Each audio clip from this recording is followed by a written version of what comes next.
Assalamualaikum warahmatullahi wabarakatuh. Perkenalkan, nama saya Dafa Alif Abdillah dari kelas 10 MIPA 3. Ingin menjelaskan tutur sejarah Raden Ajeng Kartini. Pasti dari kalian semua bertanya, siapa itu Raden Ajeng Kartini? Di manakah dia lahir? Apa pengaruh Raden Ajeng Kartini terhadap Indonesia, terutama bagi kaum wanita?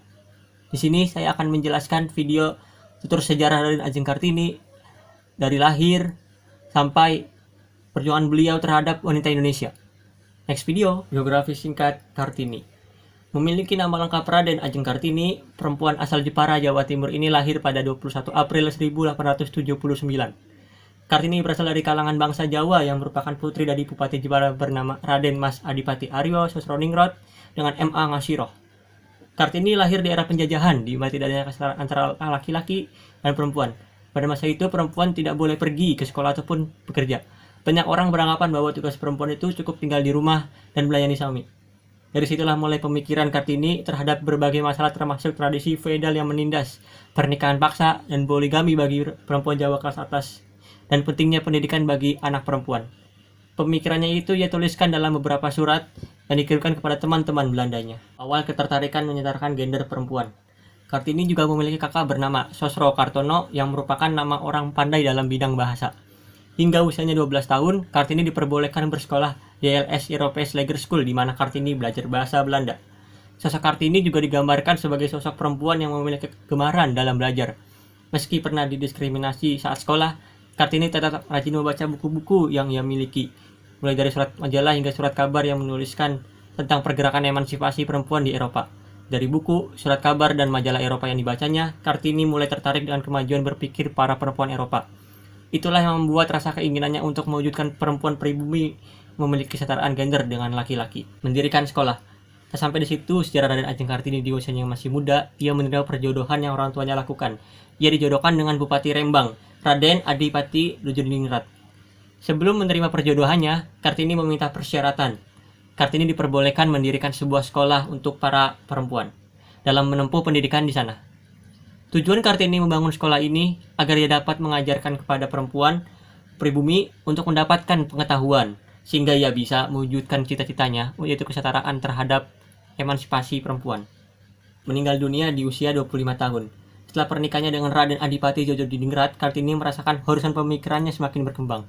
Di rumah orang tua saya dulu, saya sudah tahu banyak. Tetapi di sini, di mana suami saya bersama, saya memikirkan segala sesuatu, di mana saya turut menghayati seluruh kehidupannya, turut menghayati pekerjaannya, usahanya.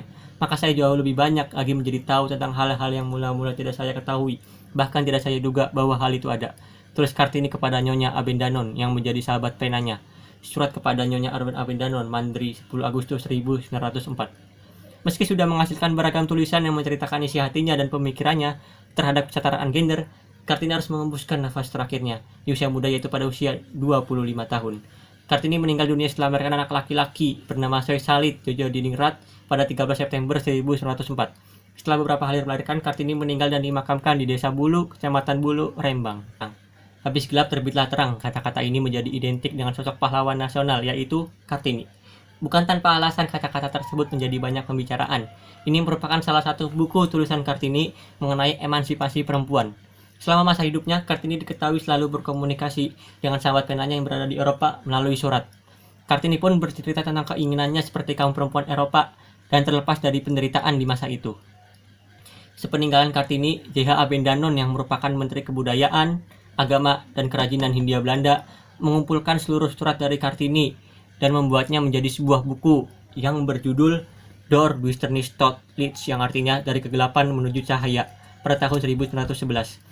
Di tahun 1922, Balai Pustaka menerbitkan buku tersebut dalam bahasa Melayu dengan judul Habis Gelap Terbitlah Terang, Buah Pikiran.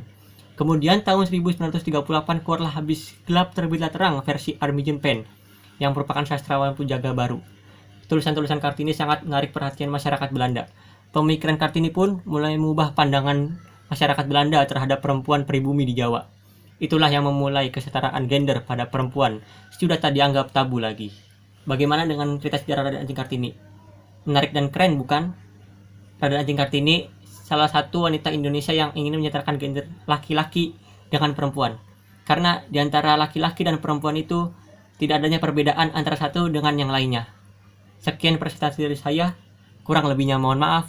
Wabillahi taufiq walhidayah. Wassalamualaikum warahmatullahi wabarakatuh.